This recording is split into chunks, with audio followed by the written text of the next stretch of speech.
Rivals, welcome to Back's Attacks. Today we'll be looking at a special Twitch stream where it was Team Community taking on Team Space Ape. Very interesting event here where they held a Kingdom raid that was only 25 minutes long and that there were 10 players from the community versus a kingdom of 10 players from Space Ape. And I was fortunate enough to be able to jump in on the Team Community, so that was a lot of fun, and I'll be showing you some attacks from that. In the attacks, I used a few different ancients, Taliesin, Jal, Siku, Zilla, and the first attack here is going to be versus a YouTuber, Alvaro, and he's got a pretty strong base here. Lots of strong spell towers and a flare tower, but there's a distinct weakness in the base in that you're able to drill down with your troops from up top. So we're going to get a Mauler in the mix to channel through the walls, and some paladins and soldiers right behind them. And Taliesin will be able to provide a shield. 4-Veil would have worked just as well. And not very accurate placement on the soldiers, but that's still okay. If coming from the north, there's really not much protection there. All the defenses on the base are geared towards a southern attack, and so that was pretty straightforward. They seem to have changed the AI pathing a little bit so that the paladins and soldiers are less likely to walk around the base and more likely to go through walls. So if you have a base of that style, do check it out and make sure that it's not easy to just walk through it. And here's the attack against base 8. Seeing that tight collection of spell towers all together, to me that's asking for Jal and asking for a little bit of a mana boost to be able to use Scorching Heat on the spell towers followed by the Darkened Skies, and it's going to pop all those out like a light bulb. Now they were asked why had they decreased the the duration for Scorching Heat to 12 seconds, and were they consider changing that back? And they laughed and said, you know, Jal still has the highest win rate in the game, even at the 12 seconds, and so no, they will not be going back to that. And it has been an adjustment to using Jal with the 12-second duration, but I gotta tell you, he still really is a very strong ancient. If you were relying on him before, don't give up on him yet. But you also, it just doesn't hurt to try out some different agents and gain some expertise with different ones. All right, so that flare tower is the last thing that's going to cause any trouble, really.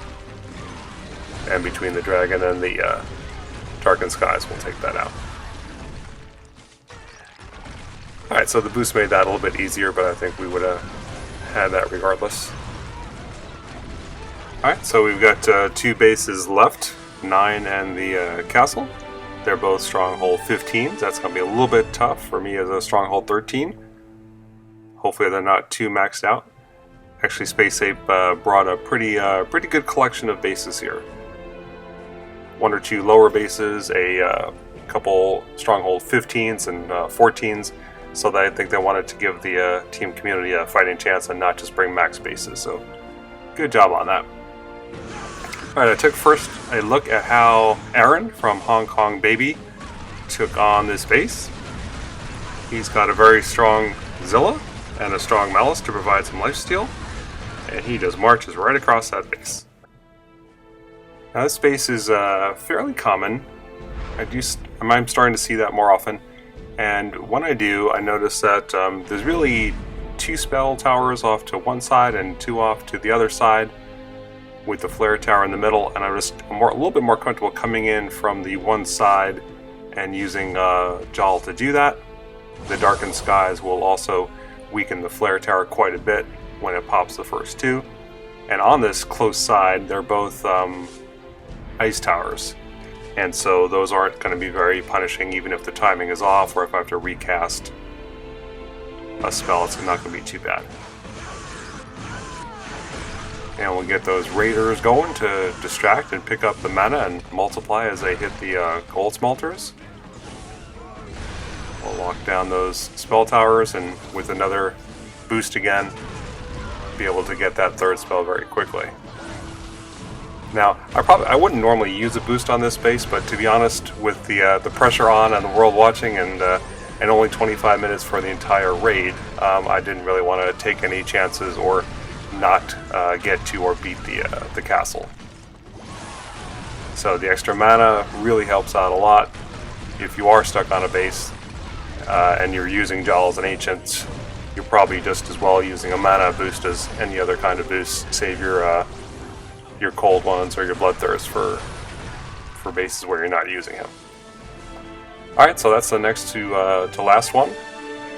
You can see Team Community is ahead by a good margin here. It's a very fun event. It was hard to watch what was going on at the same time we were trying to attack. And this is a bit of a stronger Stronghold 15. I'm watching Antas, who's also using Zilla. Zilla's becoming one of the more popular ancients after the most recent update, by the way. The one where the spell towers were adjusted so that you can't get locked down by the freeze towers or insanity over and over again. And Zilla has become more popular since then. Okay. I'm going to stick to Dal again just for familiarity with it. And again, the spell towers on the south side aren't very damaging. They're not insanity, they're not fire. And the battle's not that long that I'm too worried about the healing or the curse tower. So we have enough mana on hand to take down 3 of those right away. Or 2 as it turns out. Do some damage to the flare tower here with the dragon. Malice provides some lifesteal for the troops as well as she sweeps by. And so far so good. And down it goes. Alright, so I felt kind of relieved at this point. Now I could just sit back and watch and enjoy the rest of the Twitch stream. This was a very fun event. I gotta say, I like being able to play against the developers of the game. I think they enjoyed it too. A really good chance to interact and build community. Team Community did defeat them by a pretty sound score, and it was fun playing with the rest of you guys, Butros and some friends from Hong Kong. One other thing from the Twitch stream, I did get to ask a question on the Ancient Brander.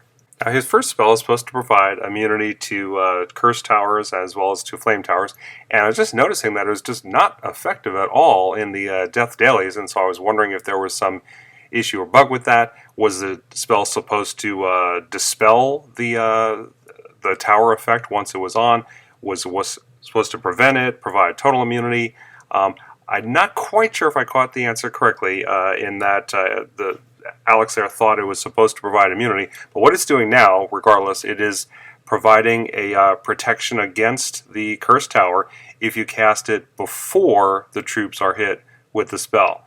It does nothing to remove the effect once there, and it doesn't provide total immunity. So either the spell tip is confusing or wrong on that, or it's not quite acting like how they want, but that was a pretty clear answer on how it's currently acting anyway, so appreciate hearing that.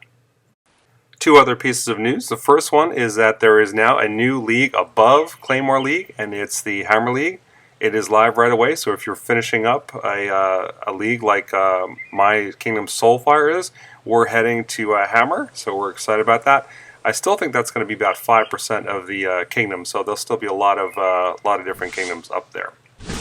All right, and tomorrow starts a new event. It's called Lost Kin, and it will involve a brand new fire ancient, Anir. He is actually Sulric's brother, so there'll be a lot of interesting story as well as a good chance to win him. The event will go live, and we'll find out full information about 7 hours from now, but I want to give you just a quick heads up. It's going to be an individual or a personal tournament, and there'll be a little kind of a ladder or an individual leaderboard. You'll get a certain number of points that you'll collect, similar to other events. It'll be 5 for a multiplayer battle. There'll be fire-based boosts that will help with that, and it's not going to be too hard to get an ear. I think you need 600 points total. It's actually a 4-day event, so that will be about 150 points per day, about 30 battles per day, or 6 sets of battle stones. So pretty much to get the new ancient should be within the grasp of any player. Now there are higher rewards, and the top one being the Fire Sigil that will allow you to increase the rarity of Anir or Solric by 1 to rare, and that one's going to be a little harder to get. You'll need 1,700 points for that, so that's almost triple the effort needed to get Anir.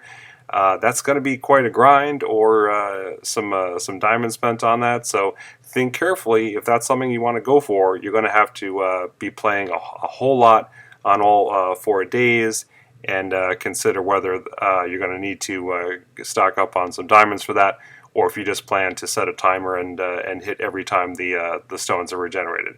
I'm not quite sure myself. I think I'll give it a shot, see if I can keep the pace for a day and go from there. But I'm definitely looking forward to getting Anir anyway. This fire theme and other events will be going for 3 weeks long. There'll be a fire pyre within the kingdom that we can donate to. Again, similar to other events, and I think it's going to be a lot of fun. So I hope you guys enjoy it. I know I will, and thanks today for watching.